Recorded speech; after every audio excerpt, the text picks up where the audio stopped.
Gente querida, o inferno é um assunto que não sai da cabeça das pessoas, é impressionante. Todo mundo tem um inferno na cabeça de um modo ou de outro. E é motivados pelo inferno, que as coisas mais loucas do planeta acontecem.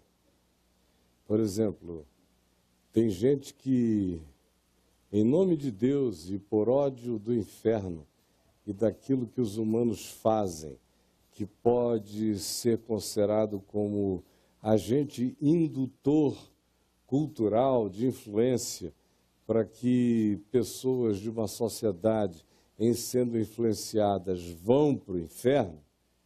Então, por amor ao Deus que é contra o inferno, tem gente que vai e mata todo mundo. Por causa de Deus e para impedir a propagação do inferno na terra. Vão e assassinam. E continuam planejando todo dia assassinar mais pessoas para impedir o crescimento do inferno. Por exemplo, esse choque que a gente assiste e que tem hoje em dia no Estado Islâmico a sua representação arquetípica, porque o Estado Islâmico vai passar e vão surgir outras representações arquetípicas do mesmo tipo, assim como a Al-Qaeda está virando a sacristia do Estado Islâmico, mas já foi a coisa que de mais tenebrosa a gente conhecia. E desde que eu sou menino, eu só vejo essas bestas de um chifre serem substituídas por outra de 2, depois de 3, depois de 8, de 10. É uma quantidade enorme, mas elas não cessam. Tudo em nome da mesma pressuposição. Só piora, só aumenta. É inferno contra o inferno. Vamos liquidar o inferno, os outros, porque os outros, por exemplo, o ocidente da Terra, estão levando a eles mesmos, a todos os demais, e nos influenciam, nos tentam. Nos tentam. Vamos acabar com a civilização deles, porque sem a civilização deles nós não seremos tentados. Inferno. Inferno é a força motriz da espiritualidade de quase todo mundo. Com a suspensão do inferno, um monte de gente aqui iria viver de outro modo. Ah, é? Tem muita gente que não se divorciou por causa do inferno. Tem gente que não traiu ainda por causa do inferno. Tem gente que não expressa os seus pensamentos com medo do inferno. Há pessoas que ficam sob julgos e aprisionamentos relacionais a vida inteira por causa do inferno. Também. O inferno determina a agenda do planeta. Tenho certeza disso. Há muitos determinadores de agendas, mas a morte e o inferno são os que mais provocam os nossos agendamentos, os nossos compromissos existenciais na vida. Sem que a gente perceba tantas vezes. A gente só percebe naquelas horas de decisão, quando as pessoas não tomam decisão baseadas na sua consciência, mas baseada no medo. E o pai dos medos e a mãe dos medos é a morte e o inferno, presentes na gente o tempo todo. Todas as religiões do mundo lidam com essa categoria e a enfatizam, com exceção de algumas poucas, que são aquelas religiões sem Deus pessoal, como o budismo. Ela é uma religião ateia, de um Theos, de um Deus pessoa. Ela crê no fenômeno da existência. Mas não há ninguém para você encontrar numa instância superior à da consciência humana, teoricamente, com quem você venha se relacionar em amor. Ao contrário, a morte é a dissolvência da pessoalidade. É uma espécie de Hades impessoal. Mas as religiões, em geral, as do livro, judaísmo, cristianismo e islamismo, e as religiões afro-ameríndias, as religiões dos fenômenos autóctones, todas elas têm céu e inferno. Como a nossa sociedade também tem céu e inferno. O inferno são certas classes sociais e econômicas. E o céu são algumas categorias sociais e econômicas concedidas a poucos escolhidos para fazerem parte dela. Mas isso está na base das nossas espiritualidades, das nossas moralidades, é a pedra fundamental da consciência da maioria das pessoas na sociedade humana. É o medo do inferno que faz a gente não fazer um monte de outras coisas que sem tal medo a gente faria. Eu vejo, inclusive, ateus que têm medo do inferno.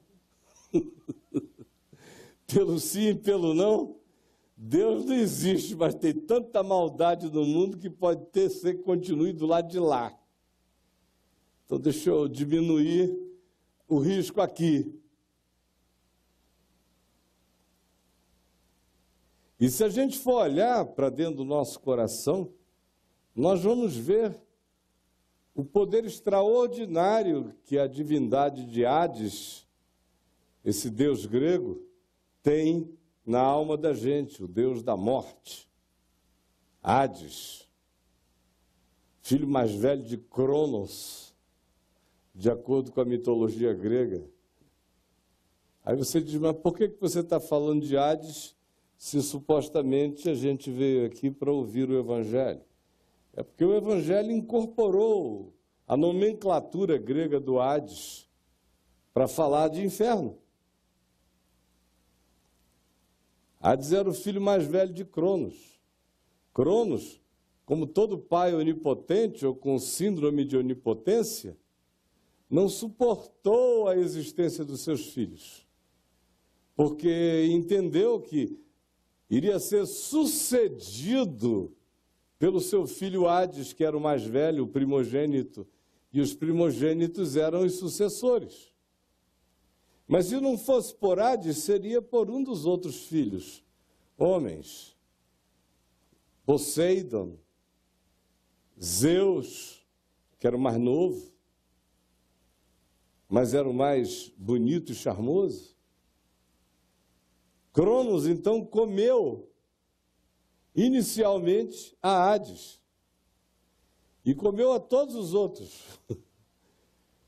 Essa imagem extraordinária do Cronos. Cronos é de tempo, cronômetro, cronologia. Cronos, tempo, tempo mensurável. É o tempo brigando com a morte, brigando com os poderes, para não ser sucumbido, querendo sobreviver ao mundo invisível, a Hades, querendo sobreviver aos mares, querendo sobreviver às alturas, aos céus. Essa angústia vociferante, angustiosa, que eles expressaram nessa forma do Deus Cronos querendo devorar a morte, o tempo querendo engolir a morte. Engole, mas a morte não morre, né? Ficou dentro dele. da barriga dele.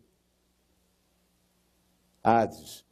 Como todos nós, que tentamos engolir a morte o tempo todo.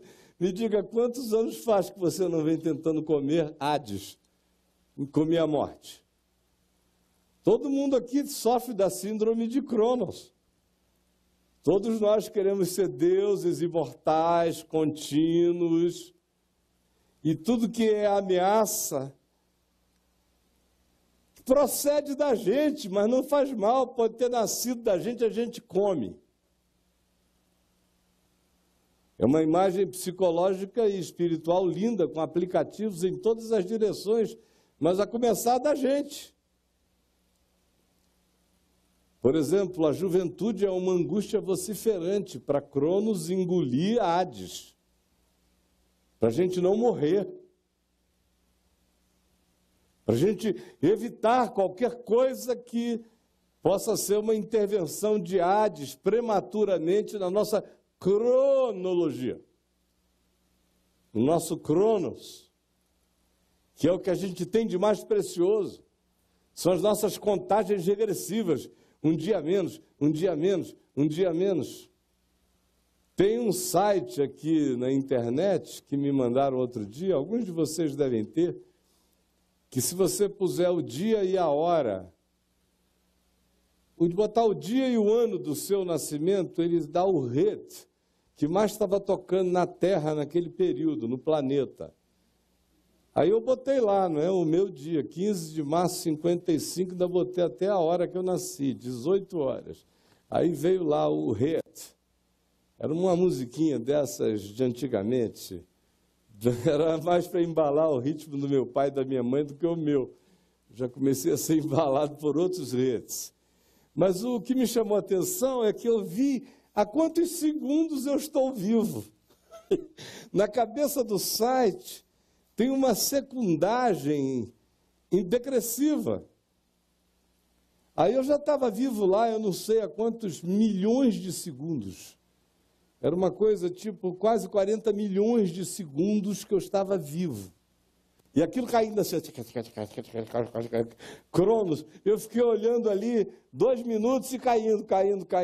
Eu falei, ninguém segura. Vai cair geral. E não adianta, Cronos não vai conseguir engolir Hades, a morte. Não vai. É interessante que os gregos fizeram de tudo para ver se matavam, se acabavam com a morte. Primeiro foi Cronos, o tempo, o pai, querendo engolir o filho primogênito, a morte. Porque quem sucede o pai é a morte, não é? É a morte. E ele querendo engolir para vencer. Aí não consegue, porque ele ficou possuído, habitado pela morte, de modo que Hades venceu Cronos, o pai. Aí começam todos os outros querendo vencer Cronos. As tentativas dos mitos gregos, todos tinham que tentar entrar na caverna do Hades, vencer, não Cronos, Hades, entrar na caverna de Hades e vencê-lo. Ninguém consegue. Uma das tentativas mais conhecidas por todos nós é de Orfeu. Lembram de Orfeu, o tocador, o inventor da música? Música no sentido de musa, de magia, daquilo que enternece, que seduz. E o amor da vida dele foi levado por Hades. E Hades, para os gregos, morte, estava dividido em tudo quanto compõe o morrer. O primeiro nível era aquele nível límbico. O cara entrava no Hades, um cidadão comum, brasileiro, grego, eleitor, por exemplo, entrava no Hades. ganhando aí até uns 8 salários mínimos, ia direto para o limbo. Aquele cara que paga as contas, não mata ninguém, não rouba também, está ali, a gente aqui. Todo mundo vai para o limbo, iria. O que era? Era ficar andando sem rumo. A vida inteira. Não doía, mas também não havia alegria. Não cheirava mal, mas também não cheirava bem. Era essa existência cinzenta. Era o primeiro nível da morte. A existência de quem não teve coragem de ser. Mergulhavam no limbo. Só que os gregos classificavam isso social e economicamente e também existencialmente pela avidez ou não que o indivíduo tinha de conhecer o sentido da vida. Se não tivesse essa vontade, o inferno dele era límbico. Era aquele cinza sem polos, sem desafios, sem chamados, sem ardores e sem alegrias. Aí vinha um segundo nível, no Hades. Era o nível das torturas. É lá que você tem, por exemplo, o sofrimento de Sísifo. Lembra do Sísifo? Aquela figura que fica com aquela pedra enorme, empurrando a pedra no morro, subindo, empurrando a pedra, empurrando a pedra. Quando ele já está lá no alto do morro, a pedra rola em cima dele, tudo de volta. Ele tem que voltar a pegar a pedra, lá vai o Sísifo de novo, empurrando a pedra, empurrando, empurrando. Quando ele já chega no alto da montanha, ela rola, e ele fica a eternidade inteira fazendo isso. São tormentos e tormentos, geralmente a extensão do que o cara foi no seu cotidiano terráqueo, no cronos, no tempo. Aí vem um terceiro nível. Esse segundo nível é bem parecido com a ideia que a maioria tem de inferno. Pode até fazer e não pagar aqui, mas lá pagará. Aí vem o terceiro nível. Em Hades, era o nível que não era infernoso, era paradisíaco. Era o Elísios. Esse segundo nível de dor era chamado de Tártaros. O terceiro nível, Elísios. Em Elísios era onde estavam as ilhas paradisíacas, de alegrias indizíveis e maravilhosas. Tudo isso estava dentro de Hades. Mas Hades era profundamente infeliz porque todo mundo tinha medo de visitá-lo. Todo mundo só ia a Hades forçado. Ele tinha esse poder todo, mas não recebia visita de ninguém.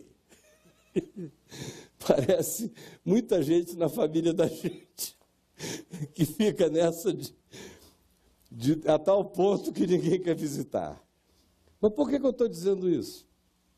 É porque Pedro usou justamente essas categorias, essa mitologia grega, para nos dizer, olha, Jesus, o Evangelho, foi anunciado no coração do Tártaros. Agora, por que ele disse isso? Ele disse isso porque ele estava convivendo entre gregos e na cultura greco-romana. Se ele estivesse conversando com judeus, ele não iria usar essa imagem, porque essa não era uma imagem da arquetipia, do imaginário do povo judeu, mas era dos gregos, da Ásia Menor.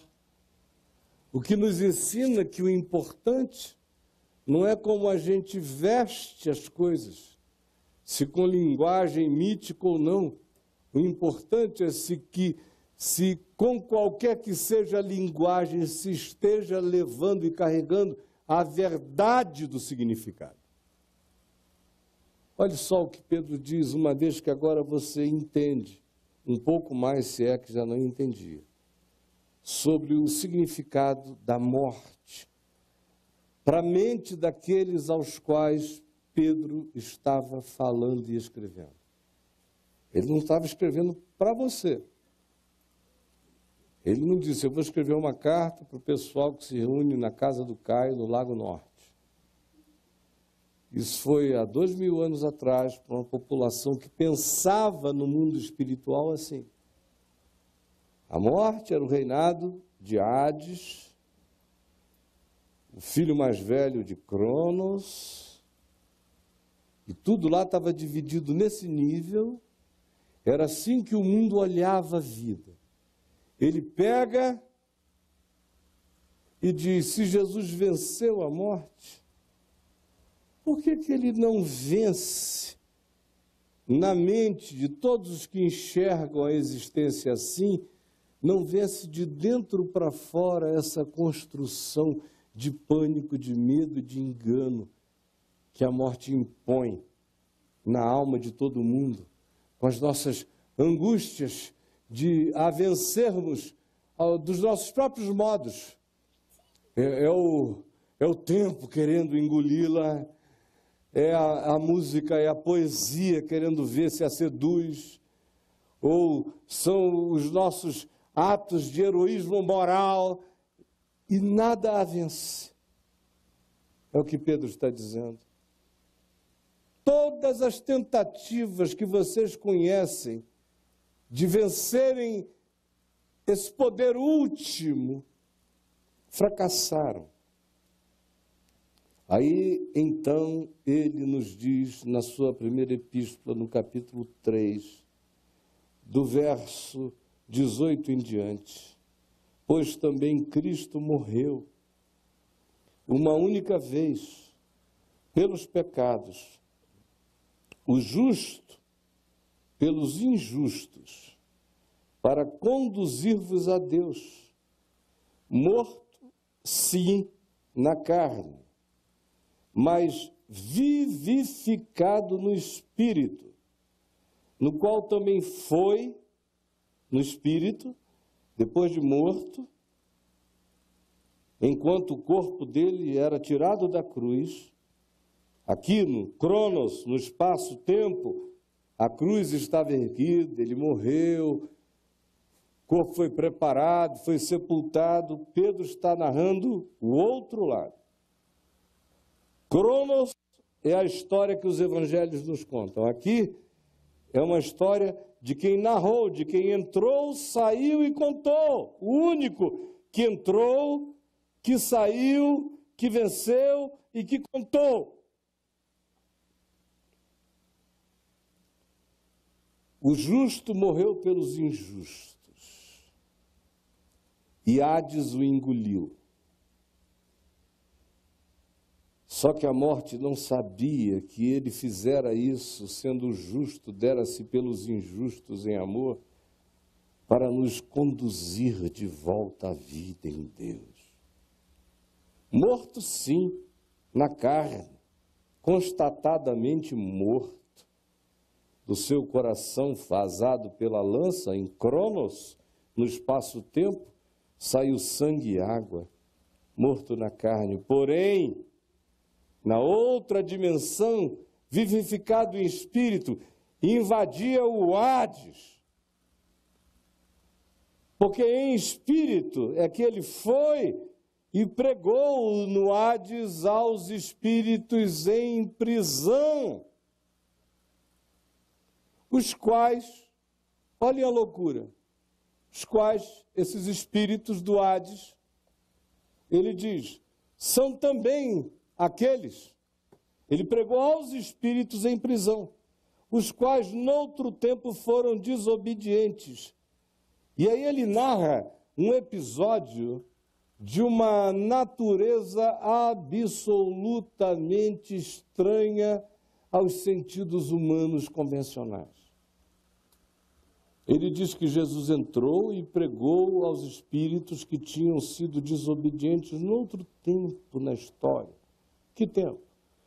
Quando a longanimidade de Deus aguardava nos dias de Noé, do dilúvio. Foi um tempo que hoje se tornou um acontecimento de natureza inquestionável.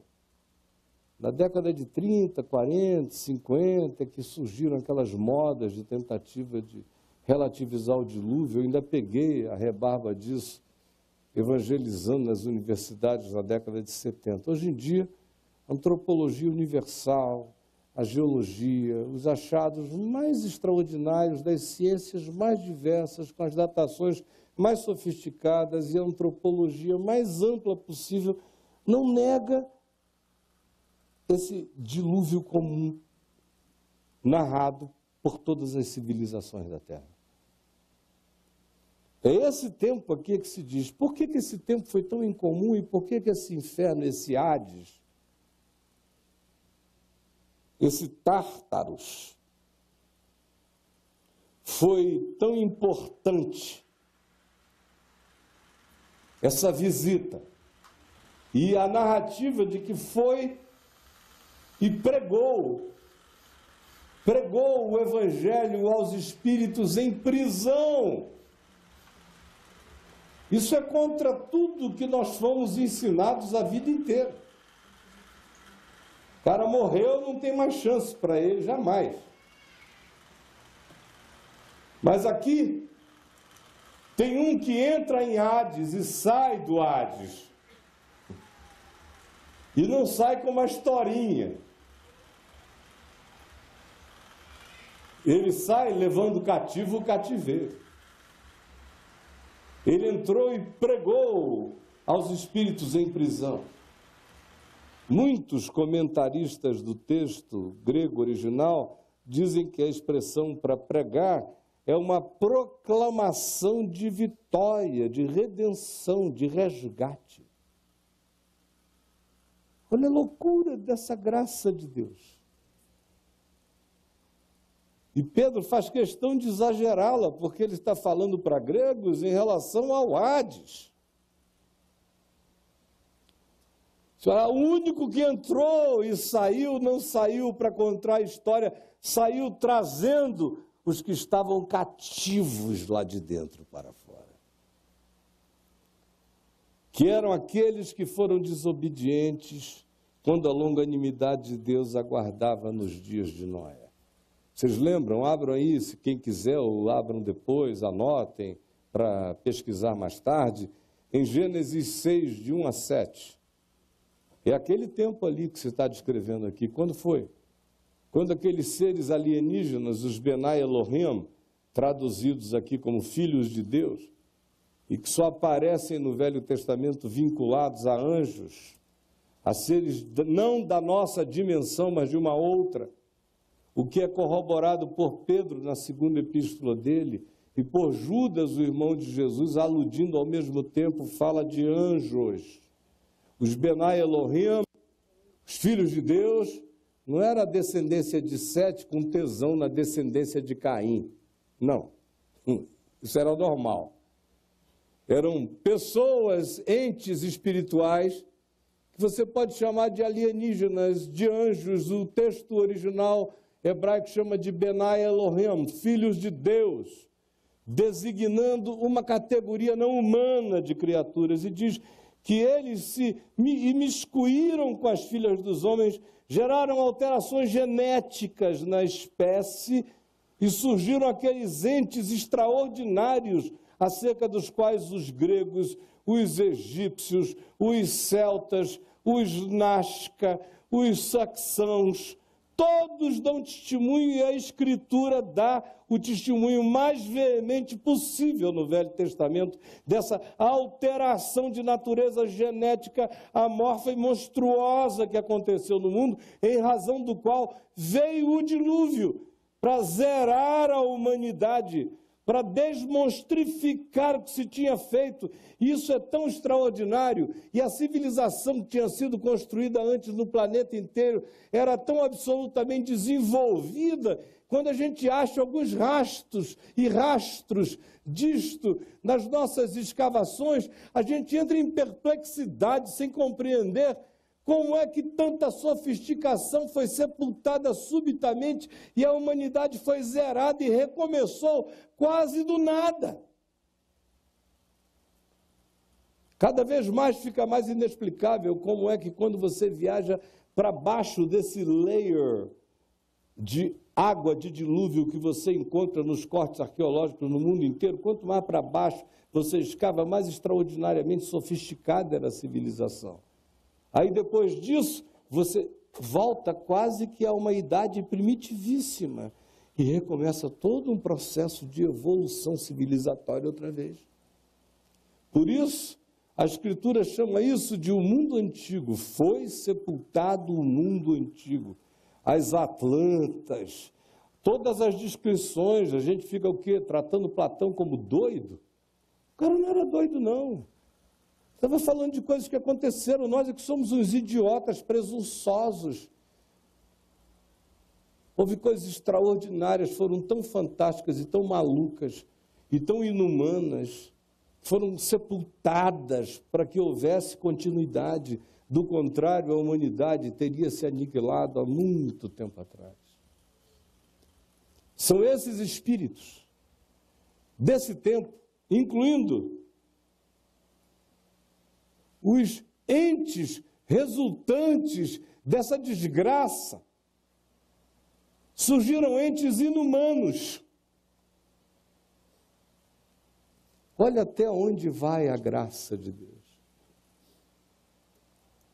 Pedro faz questão de dizer, o pessoal que estava ali naquele limbo do Hades grego, andando à toa, essa moçada toda já foi lambida no amor de Deus na hora.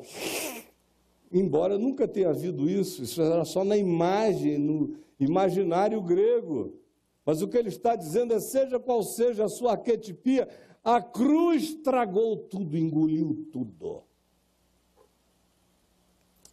O Tártaros, ele diz, foi invadido por esse poder, aonde esses seres monstruosos estavam.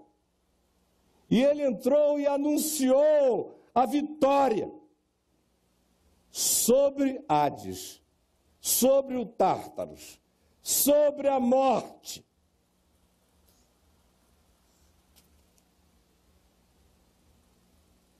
Aí Pedro prossegue um pouco mais adiante, no capítulo 4, dizendo, ele está falando, o contexto antecedente imediato dessa fala é sobre gente que está sofrendo, sendo justa, gente boa apanhando, sendo maltratada. Aí ele diz, olha, é melhor ser maltratado assim, não é? Sendo gente boa. Ou você preferia ser maltratado sendo um safado, filho da mãe?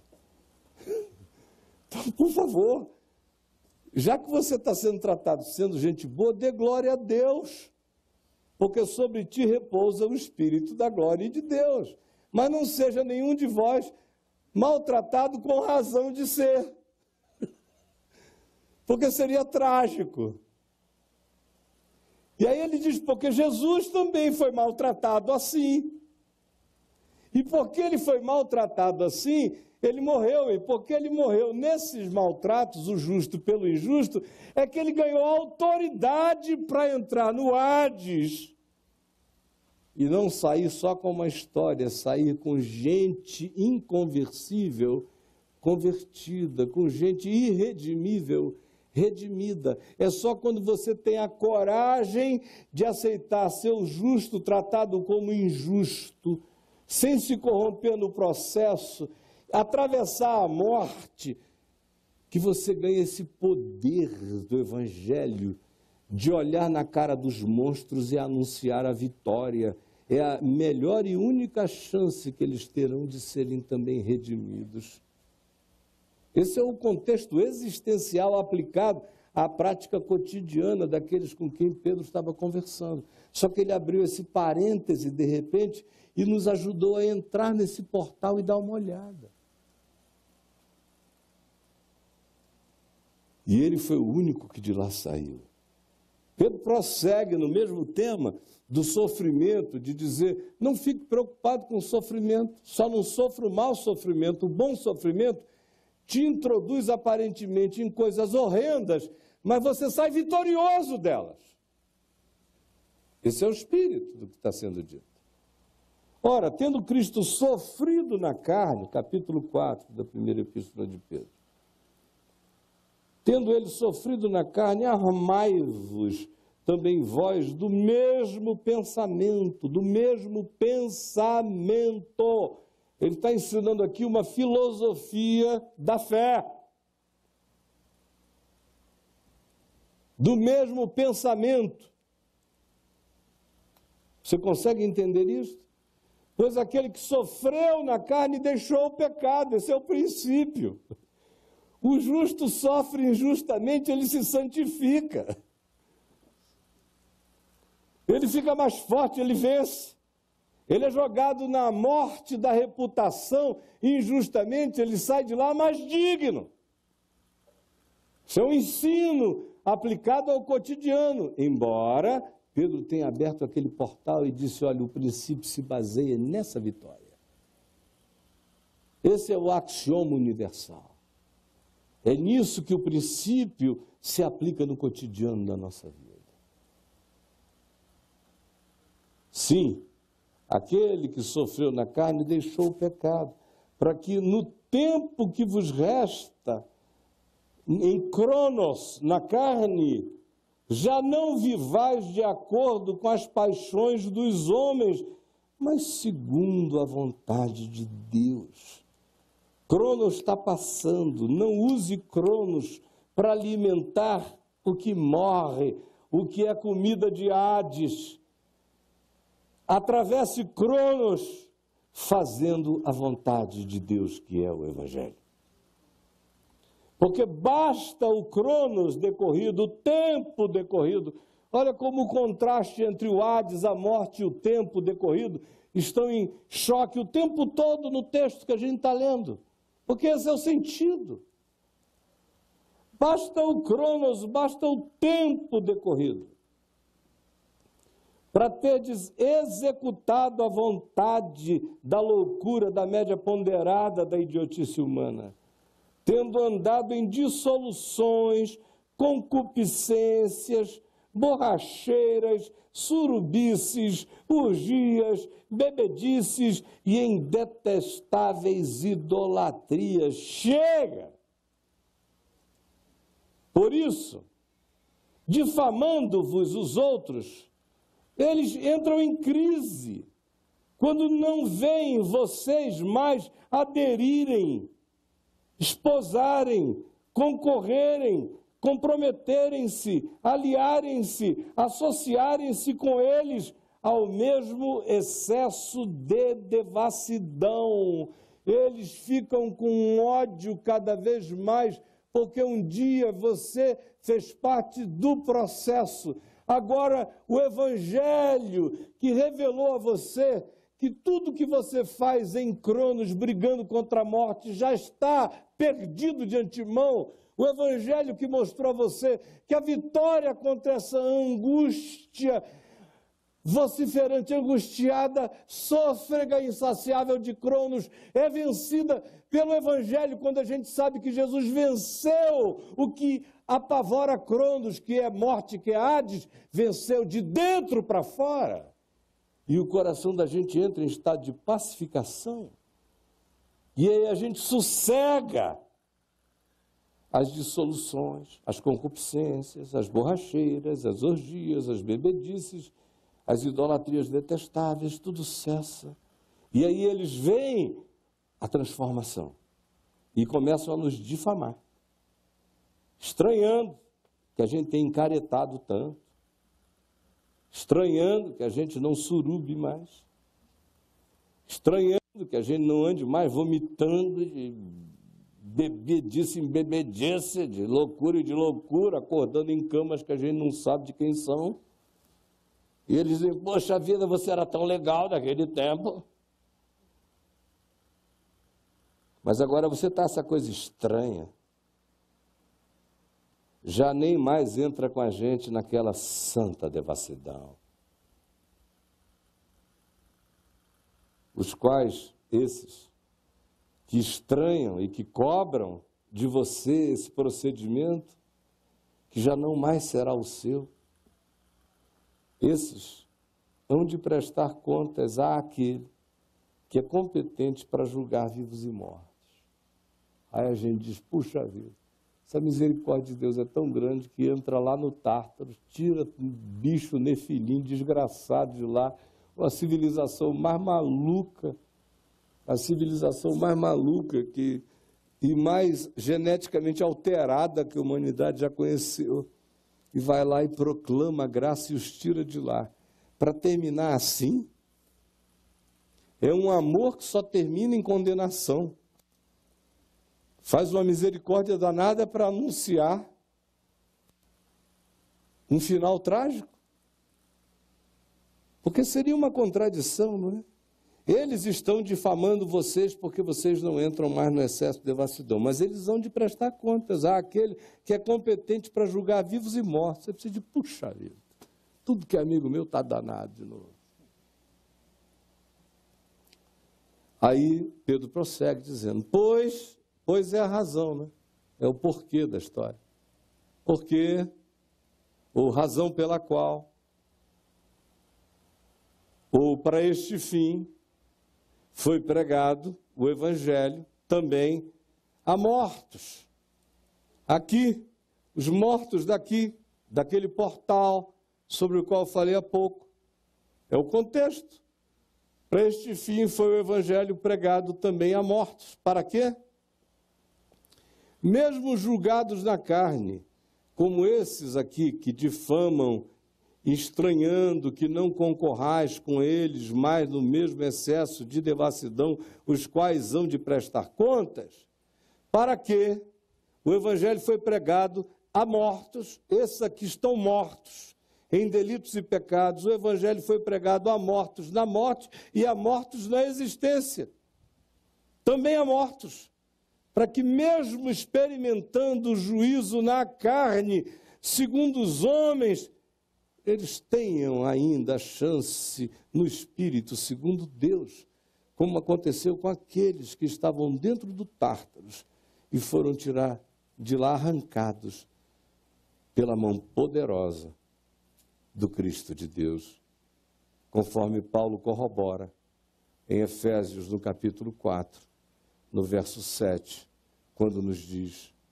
e quando a graça foi concedida a cada um de nós, segundo a proporção da graça de Cristo, do dom de Cristo, se cumpria o que foi dito. Quando ele subiu às alturas, levou o cativo o cativeiro e concedeu dons aos homens.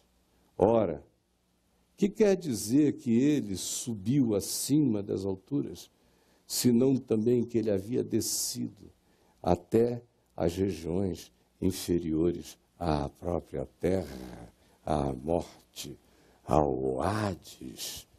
Ele vem de lá e quando sobe às alturas leva cativo o cativeiro. Aí você diz, e hoje aqui comigo? Hoje, não ande mais em nenhum tipo de existência que a sua consciência já convenceu a você que não é vontade de Deus. Para que você não sofra na carne, para que você não desperdice a sua existência no Cronos, para que você não seja um desses heróis frustrados da existência, um Orfeu que acha que dá para seduzir a morte com a sua melodia, ou alguém que acha que pela força das suas virtudes morais entra e sai. Não, é muito mais profundo que isso. O convite é, entenda que a mão de Deus se estende para alcançar aonde a gente não pode imaginar. E em entendendo isso, ande com o coração alegre e grato, como um ente vivo, como um daqueles que receberam dons, um desses homens que, quando ele subiu às alturas, levou o cativeiro e concedeu dons aos homens. Ao invés de brincar de sobreviver nessa existência, acolha o fato de que ele nos tirou do coração dessas perdições e nos concedeu dons na graça para que sejamos úteis na vida, uns aos outros. E a última coisa que eu quero que você guarde no seu coração, essa certeza maravilhosa, que quando foi anunciada como evangelho em todo o mundo greco-romano, nos dias dos apóstolos, chocou a todos eles. Quando eles viram Hades acabar. Lá no Apocalipse, quando se diz que ele, o Senhor, o Cordeiro, tomará Hades, a morte, e o Tártaros, e o jogará para dentro do lago de fogo e enxofre, e eles entram em extinção eterna.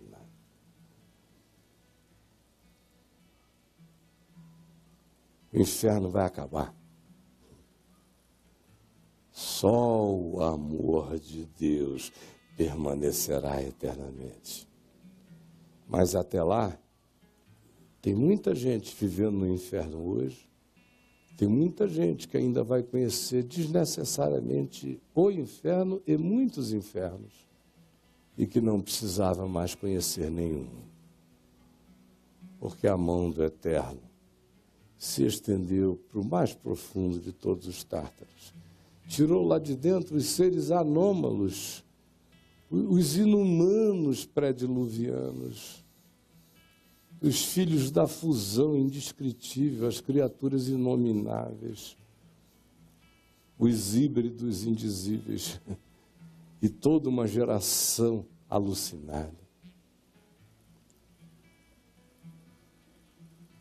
Eu sei que a multidão dos protestantes está toda me ouvindo, arrepiada, zangada. O pessoal que torce muito em favor do inferno, em geral, é gente de lá. De lá. No evangelho que eu leio, a morte e o inferno hão de acabar. Mas não viva neles, por favor, porque esse dia ainda não chegou. A prova disso é a multidão de gente conversando, escrevendo, falando, gemendo, orando de dentro do Tártaros do Espírito, em angústias sem fim, desnecessárias, porque a mão do Eterno, a mão de Jesus, se estende e proclama essa vitória. E se você chegou hoje aqui, respirando os ares do Hades, em nome de Jesus, aceite ser tirado e saia daí pelas mãos do amor de Deus agora. Pai nosso que estás nos céus, santificado seja o teu nome, venha o teu reino, seja feita a tua vontade, assim na terra como nos céus.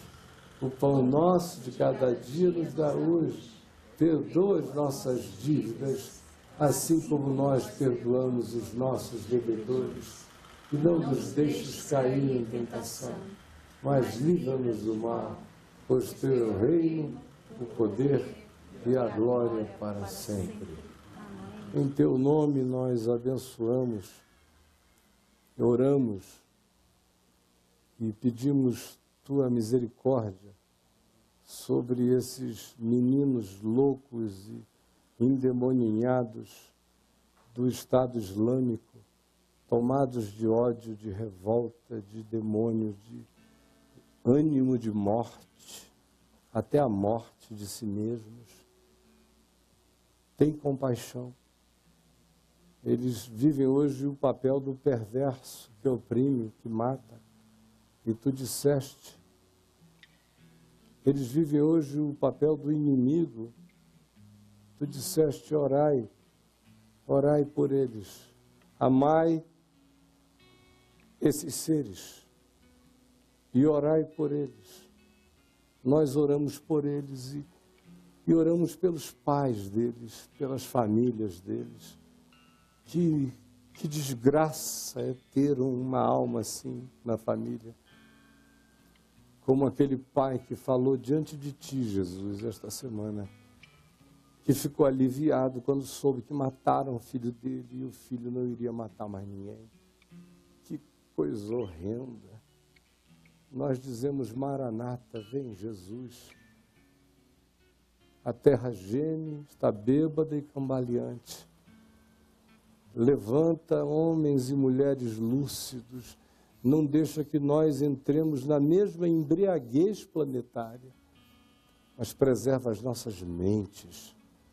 É o que eu te peço, em meu favor, em favor de todos os que dizem amém e em favor dos que ainda não ouvem essa voz, a tua palavra. É o que eu te imploro, em nome de Jesus.